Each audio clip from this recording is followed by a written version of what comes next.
Hola amigas y amigos de lo inquietante y sobrenatural, soy una vez más su amigo Ricardo Salvador y les traigo un relato fresquito, tan fresquito que he sido testigo directo de él la semana pasada, puesto que un par de generosos seguidores de este canal me invitó a pasar un par de días en su antigua mansión allá en la avenida Álvaro Obregón de Ciudad de México, con la esperanza de que por mi experiencia en este tipo de temas pudiera encontrar una explicación y hacer posible también una solución a la fantasmal presencia de un niño que no deja de llorar.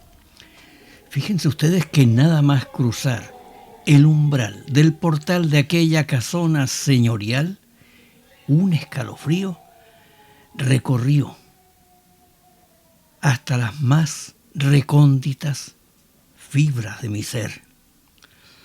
Hermosa por fuera, por dentro parecía la antesala del más allá, oscura, silenciosa, con olor a incienso y humedad, a naftalina y desinfectante, a velas recién apagadas.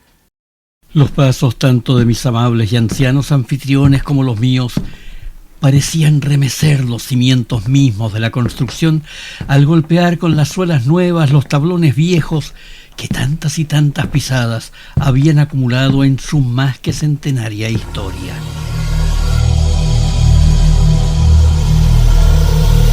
Las puertas se sucedían a la derecha y a la izquierda en un pasillo que se perdía entre las sombras y que me produjo más miedo que el que sentía al entrar. De ademanes pausados y sonrisa bonachona, los dueños me invitaron a seguirlos a un amplio salón en el que descubrí que la casa sí conocía la luz exterior y allí compartimos café con leche, galletas y diversas frutas. Cuando pensé al ver el semblante de sus rostros que se había vuelto tenso, que me explicarían la razón de mi presencia, el llanto lejano de un niño me sobrecogió. Los viejos se cogieron de la mano. No tenía aquel llanto por qué atemorizarme, sin saber cuántos inquilinos compartían aquel techo, entre los que seguramente había algún niño. Pero no, me dijo con voz insegura la mujer, que pareció adivinar mis pensamientos. Aquí vivimos solo Octavio y yo y un niño que no es de este mundo. Una sombra cruzó por el pasillo frente al salón y el espinazo se me contrajo y los vellos del cuerpo, se los juro, se me erizaron. Pero a decir verdad, al menos hasta ese momento, no existía razón alguna para dejarme dominar por aquel pánico irracional. Quisiéramos, dijo el hombre, ignorando aquel momento de tensión, que usted, que conoce de estas cosas inexplicables, nos iluminara un poco sobre lo que sucede en esta casa. Y hasta entonces, lo que había sucedido era el escalofriante llanto y una fugaz sombra, pero especialmente, y sobre todo, el miedo que sin un motivo real atenazaba mis movimientos. Y cuando los anfitriones me acompañaron para que descansara tras tan largo viaje hasta la que sería mi habitación aquella noche, la risa socarrona de un infante emergió desde el corazón mismo de la vieja casona.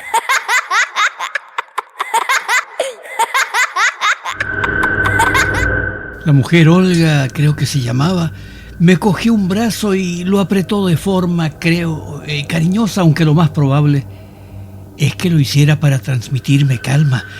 Pero díganme ustedes, ¿quién podría calmarse dentro de una mansión que nada más llegar me recibía de aquella forma?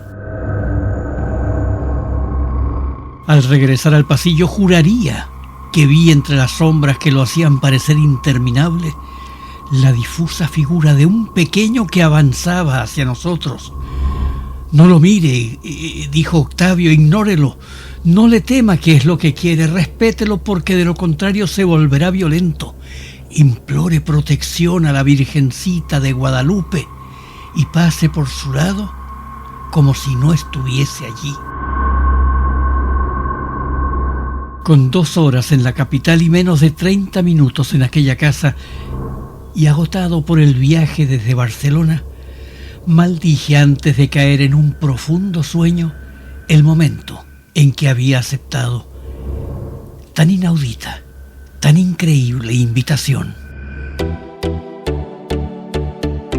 A decir verdad, no sé cuánto tiempo habré dormido. Lo que sí sé es que aún era noche cerrada cuando una figura menuda acompañada de una brisa fresca que hizo las veces de afectuoso abrazo me susurró al oído que no tuviese miedo.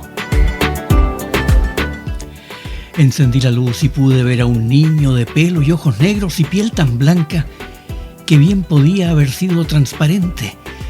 Me sonreía con franqueza, aunque no estaba yo en condiciones de poder asegurarlo, pero en todo caso comencé a sentir cierta tranquilidad. Además, me embargó la sensación de que no era la curiosidad de los ancianos ante un ser de otra dimensión, sino el propio niño que de alguna forma me había convocado para decirme algo, confesarme tal vez, aclararme a lo mejor. Cogió una de mis manos y con la suya mortalmente exenta de calor, pero sin embargo abrasadora y sin decir nada más, con un gesto me invitó a seguirlo. Salimos juntos al pasillo tenebroso, más oscuro, más impenetrable en plena noche, y me guió con el terror nuevamente agobiándome hacia ese final que desde el principio me pareció infinito. Su caminar era lento y uniforme, como si flotara, y el mío temblorosamente inseguro. De pronto divisé a 2 figuras cuyas siluetas eran aún más negras que el negro fondo del pasillo. Nos aproximábamos a ellas en la misma proporción que ellas a nosotros. De cerca pude distinguir en sus cuerpos y rostros a los ancianos a los que creía deber mi visita. Sus rostros amables y bondadosos albergaban en ese instante miradas de odio y sus semblantes reflejaban la falta de empatía que suele convertirse en la máscara de la muerte. No me miraban, simplemente avanzaban, y entonces recordé sus propias palabras durante el crepúsculo cuando nos cruzamos con el alma del niño. No lo mire, ignórelo. No le tema qué es lo que quiere. Respételo, porque de lo contrario se volverá violento.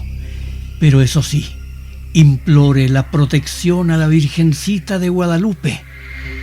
Pasé pues por el lado de la pareja como si no estuviesen allí y encomendándome con todas mis fuerzas a la milagrosa Virgen de Guadalupe. Los viejos se esfumaron o fueron absorbidos por la propia oscuridad, pero nosotros seguimos adelante hasta que el pasillo se convirtió en una escalera interminable que podría haber sido, por las paredes húmedas y calientes que la enmarcaban, el mismísimo camino al infierno. Mientras avanzábamos, distintas puertas iban sellando el camino de regreso, aunque la fría mano del niño me infundía paradojalmente una sobrenatural calidez y un ánimo muy necesario.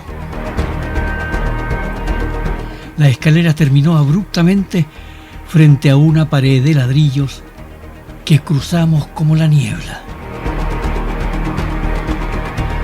Ingresamos en un reducido cuarto, en un zulo, diría yo, donde pese a las impenetrables sombras pude distinguir unas osamentas que se corresponderían con el cuerpo de un niño. Los ojos lagrimosos de mi pequeño fantasma acompañante me miraron y de manera lacónica me fue perfilando su realidad. Un día me secuestraron. Otro día, después de mucho golpeándome, me tiraron aquí y me tapiaron. Poco a poco me morí. Mis secuestradores, después de muchos años, murieron de viejos y sus almas permanecen entre los muros de esta casa, y algo o alguien te trajo hasta aquí, haciéndose eco de su deseo de encontrar quien pudiera deshacerse de mi espíritu. Yo necesito descansar en Tierra Santa, y cuando lo haga, ellos arderán para siempre en el infierno. De pronto me vi de regreso en mi habitación, pero todo había cambiado. Los muebles eran viejos, el polvo y las telarañas se acumulaban en todos los rincones. En el pasillo, que era ahora normal, pues tenía principio y fin, pude ver en un extremo a los ancianos demacrados y en el otro al niño esperanzado.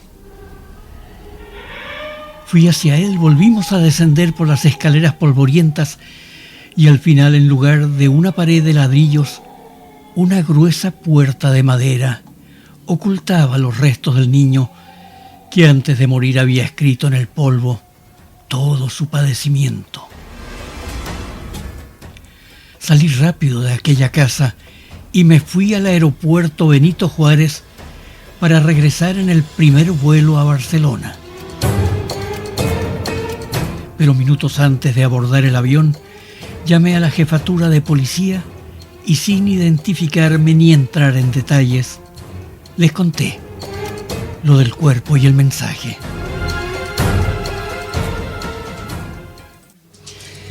Hace 2 días, en la web del Excelsior, el principal periódico de noticias de la capital mexicana, leí que la policía de aquel país había solucionado, gracias a sus investigaciones, yo no tuve nada que ver, un secuestro y asesinato de hacía 57 años.